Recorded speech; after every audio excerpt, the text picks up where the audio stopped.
Okay. Hi అందరికి. ఈ వీడియోలో కొన్ని ఇంట్రెస్టింగ్ అప్డేట్స్ గురించి మాట్లాడదాం. ఫస్ట్‌గా మీ అందరికి ఒకటి చెప్పాలి. రీసెంట్‌గా మెంబర్‌షిప్స్ యాడ్ చేసినాను. సో, ఎవరైనా ఇంట్రెస్ట్ ఉంటే జాయిన్ అవ్వమని చెప్పాను.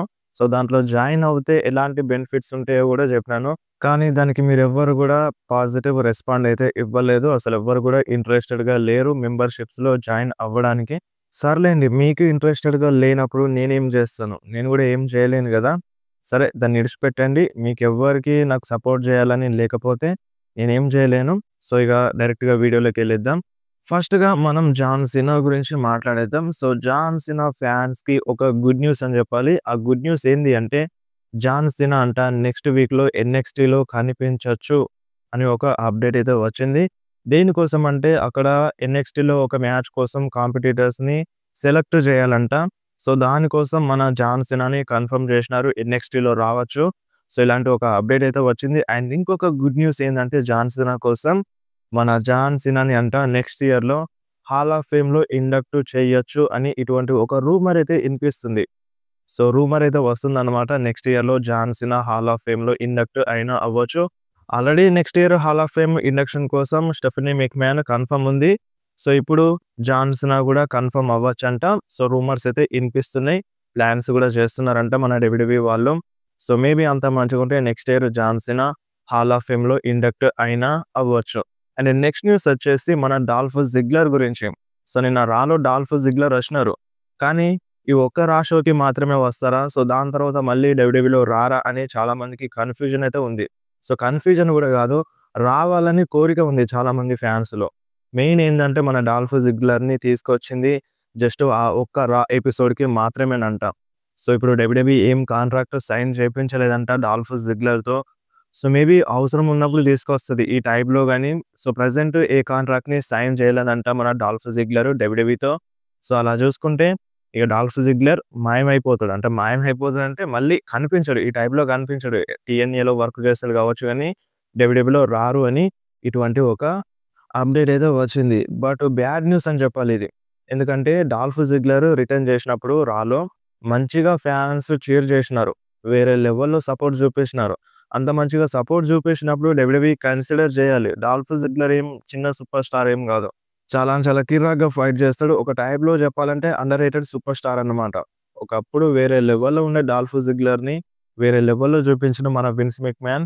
బట్ ఏం చేద్దాం, ఇప్పుడు ఈ సిట్యుయేషన్‌కి వచ్చేసిండు. అలా అని డాల్ఫ్ జిగ్లర్‌కి ఏం పోయేదేమి ఉండదు. సో, తను ఖాళీగా ఏమి ఉండడు. తను లైఫ్‌ని లీడ్ చేస్తున్నాడు. అండ్ బ్యాక్ స్టేజ్‌లో కూడా మంచి పాజిటివ్ రియాక్షన్ అయితే ఉంది మన డాల్ఫ్ జిగ్లర్‌కి. మన Alexa Bliss, Charlotte Flair and Nikki Bella Dolph జిగ్లర్‌తో కలిసి టైమ్ స్పెండ్ చేసినారు. అండ్ మన బాబీ రోడ్ కూడా డాల్ఫ్ జిగ్లర్‌తో కనిపించినారు. మీరొకసారి స్క్రీన్ మీద చూడొచ్చు. అండ్ మన షేన్ మెక్‌మ్యాన్ కూడా నిన్న రాలో వచ్చినారు.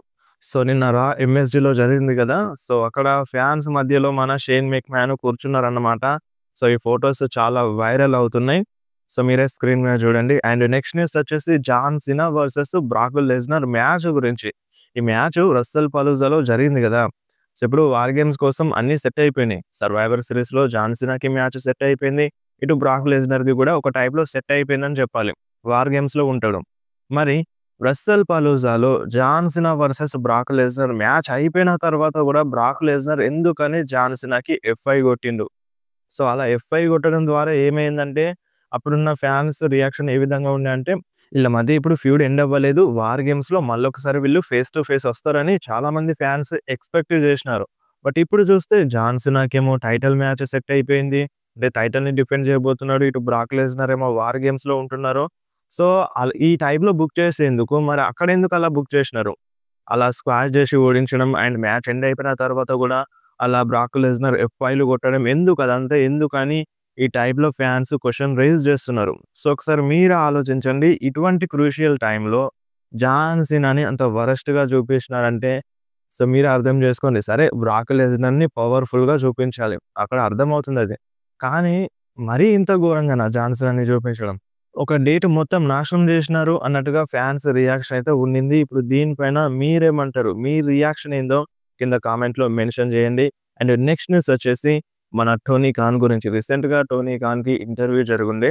సో, అక్కడ ఎడ్జ్ గురించి మాట్లాడేసినారు. సో, మనకి ఇప్పుడు ఫ్యాన్స్‌లో చాలా మందికి ఉంది గదా! ఎడ్జ్ వర్సెస్ జాన్ సీనా మధ్య మ్యాచ్ జరగాలి అని. సో, ఇప్పుడు ఆ మ్యాచ్ జరగాలంటే మన డబ్ల్యూడబ్ల్యూఈ వాళ్ళు అంటే ఏఈడబ్ల్యూతో మాట్లాడాలి. ఏఈడబ్ల్యూలో మన ఎడ్జ్ ఉన్నాడు గదా! సో, దాని గురించే జెప్పిండు టోనీ ఖాన్. ఇప్పుడు డబ్ల్యూడబ్ల్యూఈ మాకేం అప్రోచ్ అవ్వలేదు. అంటే ఎడ్జ్‌ని డబ్ల్యూడబ్ల్యూలో తీసుకెళ్ళాలి. ఫైనల్ టూర్‌లో జాన్ సీనా ఫైనల్ టూర్‌లో ఎడ్జ్ వర్సెస్ జాన్ సీనా మ్యాచ్‌ని జరిపిద్దామని అనుకుంటున్నాం. సో, ఎడ్జ్‌నివ్వండి అని ఈ టైప్‌లో మాకేం అప్రోచ్ అవ్వలేదు అని టోనీ ఖాన్ జెప్పిండు. ఒకవేళ అప్రోచ్ అయ్యుంటే మేబీ ఒకవేళ డేట్స్ ఎక్స్‌టెండ్ జేసి మమ్మల్ని అడిగితే మేమిచ్చేవాళ్ళము అన్నట్టుగా ఒక పాజిటివ్ రియాక్షన్ అయితే ఇచ్చిండు. టోనీ ఖాన్ నుండి వచ్చింది. సో, చూడాలి మరి డబ్ల్యూడబ్ల్యూఈ ఏం చేస్తదో. దాదాపుగా ఏం జేసేది లేదిక. 2 డేట్సే ఉన్నాయి. ఒకటి సర్వైవర్ సీరీస్ అండ్ నెక్స్ట్ ఇగ మనకి రిటైర్మెంట్ మ్యాచ్ అన్నమాట. ఆ 2 డేట్సే ఉన్నాయి జాన్ సీనా దగ్గర. మేబీ డేట్స్ ఎక్స్‌టెండ్ చేస్తదా అంటే అటువంటి అప్‌డేట్ ఏం లేదు ఇప్పుడు ప్రెజెంట్ అయితే. సో, ఒకవేళ డబ్ల్యూడబ్ల్యూఈ అప్రోచ్ అయ్యుంటే మేబీ టోనీ ఖాన్ ఆలోచించేవాడన్నట్టుగా ఈ టైప్‌లోనైతే రియాక్షన్ ఇచ్చిండు. సో, ఒకవేళ అప్రోచ్ అయ్యుంటే ఏ విధంగా ఉండేది? సో, ఎంతైనా ఒక కంపెనీ వేరే కంపెనీ దగ్గరికెళ్లి అడగడం అంటే కొంచెం బిజినెస్ ప్రకారంగా, దేని ప్రకారంగా చూసుకున్నా అలా సాధ్యం కాదు. బట్ ఈళ్ళేందంటే వస్తే మేము ఇచ్చేవాళ్ళం అన్నట్టుగా ఈ టైప్‌లో రియాక్షన్ అయితే ఇచ్చిండు. సో, చూడాలి మరి డబ్ల్యూడబ్ల్యూఈ ఏమన్నా కన్సిడర్ చేస్తదా? చేయదా? అనేది. అండ్ నెక్స్ట్ న్యూస్ వచ్చేసి ఏజే లీ గురించి. సో, ఏజే లీ నిన్న రిటర్న్ చేసింది కదా! రాలో. సో, తన టీ షర్ట్స్ అన్నీ సోల్డ్ ఔట్ అయిపోయినాయన్నమాట. నిన్న 24 గంటల్లోపే 160 టీ షర్ట్స్ అంటే డబ్ల్యూడబ్ల్యూఈ షాప్‌లో పెట్టింది అన్నే. సో, అవన్నీ మొత్తం సోల్డ్ ఔట్ అయిపోయినాయన్నమాట మన AJ Lee T shirts. And only AJ Lee T షర్ట్సే కాదు. మన డాల్ఫ్ జిగ్లర్ టీ షర్ట్స్ కూడా మొత్తం సోల్డ్ ఔట్ అయిపోయినాయి. సో, తక్కువనే రిలీజ్ చేసింది డబ్ల్యూడబ్ల్యూఈ షాప్‌లో 150 రిలీజ్ చేసింది. అవన్నీ సోల్డ్ ఔట్ అయిపోయినాయన్నమాట మన డాల్ఫ్ జిగ్లర్ టీ షర్ట్స్ అన్నీ. సో, రాక వచ్చింది కదా డబ్ల్యూడబ్ల్యూఈలో. సో, ఎగబడి ఉంటారు ఫ్యాన్స్ అందరూ. అందులో నో డౌట్. అదే ఇక్కడ జరిగిందన్నమాట. అండ్ ఇంకొకటి టోనీ ఖాన్ టికెట్స్ రేట్ గురించి కూడా మాట్లాడిండు. సో, ఇప్పుడు తనంట ఒక ఫ్యామిలీకి సరిపోయేంత రేటే పెడతాడంట. అంటే ప్రతి ఒక్కరికి అనుకూలంగా ఉండే రేట్‌నే పెడుతున్నా టికెట్స్‌కి అని మన టోనీ ఖాన్ చెప్పిండు. బట్ డబ్ల్యూడబ్ల్యూఈ అలా కాదు టికెట్స్ రేట్‌ని చాలా విపరీతంగా పెంచేసింది అన్నట్టుగా ఈ టైప్‌లో మాట్లాడిండు. ఇందులో no doubt WWE tickets rates అనేవి విపరీతంగా పెరిగిపోయినాయి. డబుల్, ట్రిపుల్ అయిపోయినాయన్నమాట. బట్ డబ్ల్యూడబ్ల్యూఈ వాళ్ళు ఏమంటున్నారంటే ఎంత టికెట్ రేట్ పెట్టినా అంటే ఫ్యాన్స్ వస్తారు అన్న ధైర్యంతో ఉన్నారు. మరి ఆ ధైర్యం ఎన్ని నాళ్ళు నిలబడతదో చూడాలి. అండ్ నెక్స్ట్ న్యూస్ వచ్చేసి మన Roman Reigns and Cody Rhodes, CM Punk and Brock Lesnar గురించి. సో, ఇలా నలుగురిని నిన్నటి రాలో చూసిన తర్వాత నిన్న రా అయిపోయిన తర్వాత చాలా కంపేర్ చేస్తున్నారన్నమాట. ఏందంటే నిన్న మన CM Punk, Cody Rhodes, Brock లెస్నర్‌తో బ్రాల్‌లో ఇన్వాల్వ్ అయినారు గదా! సో, ఇద్దరు మెయిన్ ఛాంపియన్‌లు ఇప్పుడు డబ్ల్యూడబ్ల్యూఈలో. ఇప్పుడు CM Punk world heavyweight champion and Cody Rhodes undisputed WWE champion. So, ఇద్దరు ఛాంపియన్‌లని మన బ్రాక్ లెస్నర్ సైడ్ కిక్ చేసి పడేసిండు. ఇద్దరిని కుమ్మి పడేసిండు. బట్ ఓన్లీ రోమన్ రీన్స్‌ని మాత్రం కుమ్మలేకపోయిండు. అంటే రోమన్ రీన్స్ దగ్గర ఛాంపియన్‌షిప్ ఉన్నా లేకున్నా పెద్ద ఫరక్ పడదు. బట్ అక్కడ కోడీ రోడ్స్ దగ్గర అండ్ సీఎం పంక్ దగ్గర ఛాంపియన్‌షిప్ ఉన్నా వేస్టే అన్నట్టుగా ఈ టైప్‌లో ఫ్యాన్స్ కంపేర్ చేయడం స్టార్ట్ చేసేసినారు. సో, ఇప్పుడు కోడీ రోడ్స్, పంక్, బ్రాక్ లెస్నర్‌ని ఎదుర్కోలేకపోయిర్రు. అండ్ రోమన్ రీన్స్ ఈజీగా హ్యాండిల్ చేసేసిండు బ్రాక్ లెస్నర్‌ని అని ఈ టైప్‌లో కంపేర్ చేయడం స్టార్ట్ చేసేసినారు. ఇప్పుడు దీనిపైన మీ రియాక్షన్ ఏంది? ఇప్పుడు దీన్ని మీరు ఏ విధంగా చూస్తారనేది కింద కామెంట్‌లో మెన్షన్ చేయండి. అండ్ ఇంకొకటి మన Roman Reigns and Brock Lesnar ఇద్దరు ఫేస్ టు ఫేస్ వచ్చిండ్రు. అండ్ చాలా సంవత్సరాల నుండి వీళ్ళ మధ్య రైవల్రీ నడుస్తూ ఉంది. ఒక్కసారిగా అలా చూసిన తర్వాత చాలామంది ఫ్యాన్స్ మళ్ళొక్కసారి ఈళ్ళ మధ్యలో మ్యాచ్ జరిగితే మంచిగుంటది. సింగిల్స్ మ్యాచ్ జరిగితే మంచిగుంటదని అంటున్నారు. సో, మరి మీరేమంటారు? మళ్ళొక్కసారి Roman Reigns versus Brock Lesnar మధ్య సింగిల్స్ మ్యాచ్ జరిగితే ఎలా ఉంటది? ఇప్పుడు Roman Reigns baby face super star. అక్కడ బ్రాక్ లెస్నర్ ఏమో హీల్ సూపర్ స్టార్ అన్నమాట. సో, చూడాలి ఇంట్రెస్టింగ్‌గా ఉంటది. బట్ డబ్ల్యూడబ్ల్యూఈ జరిపిస్తదా? జరిపించదా? అనేది చూడాలన్నమాట. లాస్ట్ టైమ్ ఆల్రెడీ జరిగిపోయింది. But never say never. డబ్ల్యూడబ్ల్యూఈలో ఏదైనా జరగొచ్చు. బెస్ట్ ఫర్ బిజినెస్ ఆలోచిస్తారు. అంటే ఇప్పుడు ఈళ్ళిద్దరు ఫేస్ టు ఫేస్ వచ్చినప్పుడు ఫ్యాన్స్‌లో నుండి విపరీతమైన రియాక్షన్ అయితే వచ్చింది కాబట్టి కన్సిడర్ చేయొచ్చు. ఫ్యూచర్‌లో జరిగే ప్లాన్స్ కూడా ఉండొచ్చన్నమాట. సో, చూద్దాం. టైం గడిచిన కొద్దీ దీనిపైన క్లారిటీ అనేది వస్తది. అండ్ ఇప్పుడు వీళ్ళిద్దరైతే కంటిన్యూగా కనిపిస్తలేరు. ఏదైనా ఒక ప్రీమియం లైవ్ ఈవెంట్‌లో మ్యాచ్ ఉందంటే ఆ మ్యాచ్ కంటే ముందు కొన్ని రాలో కనిపిస్తున్నారు అంతే. అటు రోమన్ రీన్స్ అంతే, ఇటు బ్రాక్ లెస్నర్ అంతే అన్నమాట. సో, చూడాలి వన్స్ సర్వైవర్ సీరీస్ అయిపోయిన తర్వాత వీళ్ళ స్టోరీ లైన్స్ ఏ విధంగా ఉంటారో. బట్ ఫ్యాన్స్ అయితే ఇంట్రెస్టెడ్‌గా ఉన్నారు ఈ మ్యాచ్ కోసం. మరి మీరు ఇంట్రెస్టెడ్‌గా ఉన్నారా? Roman Reigns versus Brock Lesnar మ్యాచ్‌లో. అండ్ నెక్స్ట్ న్యూస్ వచ్చేసి నిన్న జరిగిన అఫేర్ గురించి. ఆ అఫేర్‌లో చాలా తమాషా జరిగింది. సో, నిన్న మనకి చూపించింది చాలా తక్కువ. ఆ బ్రాలు గూడా సరిగ్గా చూపించలేదు మనకి రాలో. జస్ట్ రింగ్‌లో జరిగేది చూపించినారు. అండ్ రింగ్‌లో తర్వాత అంటే బ్రాక్ లెస్నర్ వచ్చి అటాక్ చేసిన తర్వాత బ్రాక్ లెస్నర్ రింగ్ బయట పడిపోయిన తర్వాత జస్ట్ రోమన్ రైన్స్ స్పియర్ ఇచ్చింది చూపించినారు. అంతే ఇగ ఎండ్ అయిపోయింది. కానీ చాలా అంటే చాలా జరిగిందన్నమాట రాలో.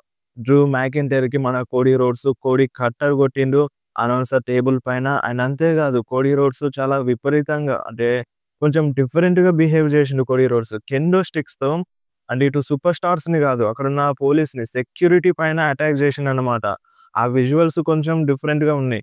కోడీ రోడ్స్ అటాక్ చేయాల్సింది ఇప్పుడు డ్రూ మ్యాకింటైర్ పైన కావచ్చు, లేదంటే లోగన్ పాల్ పైన కావచ్చు, విజన్ టీమ్ పైన కావచ్చు గానీ, వాళ్ళేం పాపం చేసినారు? వాళ్ళ పైన అటాక్ చేసిండు కోడీ రోడ్స్. అది కొంచెం డిఫరెంట్‌గా అనిపించింది. అండ్ చాలా అంటే చాలా అటాకింగ్ జరిగింది రాలో. బట్ మనకవి ఏం చూపించలేదు. సో, ఎందుకని చూపించలేదో నాకది అర్థం కాలేదు. టైం లేక కావచ్చు మేబీ. సో, టైం లేక చూపించలేదు కావచ్చు. సో, ఇది జరిగింది. అండ్ అంతే కాదు మన Roman Reigns and CM Punk ఇద్దరు ఫేస్ టు ఫేస్ అయితే వస్తున్నారు. సో, ఫేస్ టు ఫేస్ వచ్చి Roman Reigns and CM Punk మాట్లాడుకున్నారన్నమాట. సో, సీఎం పంక్ ఏమన్నాడంటే ఫస్ట్‌గా సరే నువ్విది చేయాలనుకుంటే చేసేయి. నాకు వెన్నుపోటు పొడవాలనుకుంటే పొడి చెయ్యి అన్నట్టుగా మన సీఎం పంక్ రోమన్ రైన్స్‌ని అన్నాడు. సో, నువ్వలా చేస్తే గనక, నువ్వు నాకు వెన్నుపోటు పొడిస్తే గనక నీకెప్పుడు ఒక శత్రువు మిగిలిపోతాడు అన్నట్టుగా సీఎం పంక్ అన్నాడు. అండ్ దాని తర్వాత రోమన్ రైన్స్ ఏమంటారంటే, ఇది ఒకసారి గుర్తుపెట్టుకో. నీ లైఫ్‌లోనే ఇది గుర్తుపెట్టుకో. నేనెప్పుడు ఎవరిని ఎన్నుపోటు పొడవను. ఇది బాగా గుర్తుపెట్టుకో. నేనెప్పుడు ఎవరికీ ఎన్నుపోటు పొడవను. నేనెప్పుడు ఎవరిని మోసం చేయను. ఒకవేళ నేను నీ కళ్ళల్లో జూసి, నీ గుండెల్లో కత్తిని దించుతాను. నాకవసరం లేదు. నీకు వెన్నుపోటు పొడవాల్సిన అవసరం లేదు. నేనేదైనా జేయాలనుకుంటే నీకు ఫేస్ టు ఫేసే జేస్తాను. నీ ఫేస్ టు ఫేసే నీ కళ్ళలో జూస్తూనే నీ గుండెల్లో కత్తి దించేస్తా అని ఈ టైప్‌లో రోమన్ రైన్స్ సీఎం పంక్‌కి చెప్పిండనమాట. సో, ఇది జూసిన తర్వాత వీళ్ళ మధ్య ఎనిమిటీ అనేది అలానే ఉంది. శత్రుత్వం అలానే ఉంది. బట్ ఒకటైతే గుర్తుపెట్టుకోండి ఇక్కడ రోమన్ రైన్స్ సీఎం పంక్‌ని ఎన్నుపోటు పొడవడు. అండ్ సీఎం పంక్ గూడా రోమన్ రైన్స్‌ని ఎన్నుపోటు పొడవడు. సో, వాళ్ళు మెయిన్ క్యారెక్టర్స్ అలా చేయాల్సిన అవసరం లేదన్నమాట. సో, అక్కడ క్లియర్‌గా అర్థమవుతుంది. ఇక్కడ క్లియర్‌గా గూడా రోమన్ రైన్స్ చెప్పిండు. ఏదైనా చేయాలనుకుంటే ఫేస్ టు ఫేసే ఉంటది గానీ, నువ్వనుకున్నట్టు వెన్నుపోటు పొడవడం, మోసం జేయడం ఇలాంటిది ఏం ఉండదని ఈ టైప్‌లో రోమన్ రైన్స్ క్లియర్‌గా చెప్పేసిండన్నమాట. సో, ఇది అఫేర్‌లో వీళ్ళు ఫేస్ టు ఫేస్ వచ్చిన తర్వాత మాట్లాడుకున్నది. కానీ చిన్న ఒక రూమర్ అయితే ఉంది. మేబీ బెట్రాయల్ జరగచ్చు అని. సో, మరది ఎవరెవరి మధ్య జరుగుతదనేది క్వెషన్ మార్క్ అన్నమాట. అండ్ దాని తర్వాత జిమ్మీ ఊసోతో గూడా చెయ్యి కలిపిండు Roman Reigns. And Cody Rhodes, Roman Reigns ఇద్దరు గూడా అంటే ఫేస్ టు ఫేస్ రింగ్ బయట ఫేస్ టు ఫేస్ చూసుకున్నారు. కానీ ఆ వీడియో అంటే వాళ్ళు మాట్లాడుకున్నది ఎగ్జాక్ట్‌గా రిలీజ్ చేయలేదన్నమాట. ఒకవేళ రిలీజ్ చేస్తే ఇన్ఫార్మ్ చేస్తాను. మాట్లాడుకున్నట్టుగా గూడా ఏం అర్థం గాలేదు మనకి. దాని తర్వాత జాన్ సీనా గురించి మాట్లాడినారన్నమాట. రోమన్ రైన్స్ ఎళ్ళిపోతాడు. Jimmy Jey and Punk, Cody రింగ్‌లో ఉంటారు. జాన్ సీనా గురించి మాట్లాడతారు. జాన్ సీనా థీమ్ సాంగ్‌ని ప్లే చేపిస్తారు. కొంచెం సెలబ్రేట్ చేపిస్తారు. ఫ్యాన్స్ అందరికి థాంక్స్ చెప్తారన్నమాట. సో, బాగుండే అఫేర్ చాలా అంటే చాలా తమాషా జరిగింది అఫేర్‌లో. అందుకోసమే మీ అందరి కోసం షేర్ చేసినాను. సో, ఇప్పుడు మీరేందంటే కంపల్సరీగా మన వీడియోని లైక్ చేయడం అండ్ షేర్ చేయడం, మన ఛానెల్‌ని సబ్స్క్రైబ్ చేయడం మర్చిపోకుర్రి.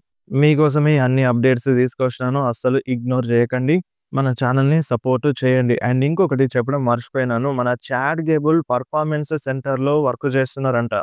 సో, ట్రైనింగ్ చేస్తున్నారంట. తొందరలోనే చాట్ గేబుల్ డబ్ల్యూడబ్ల్యూ రిటర్న్ చేయొచ్చు అన్నట్టుగా రూమర్స్ అయితే ఇనిపిస్తున్నాయి. సో, పర్ఫార్మెన్స్ సెంటర్‌లో వర్క్ చేస్తున్నారనేది క్లియర్ కట్ అప్డేట్. సో, తొందరలోనే వచ్చేస్తారన్నమాట చాట్ గేబుల్.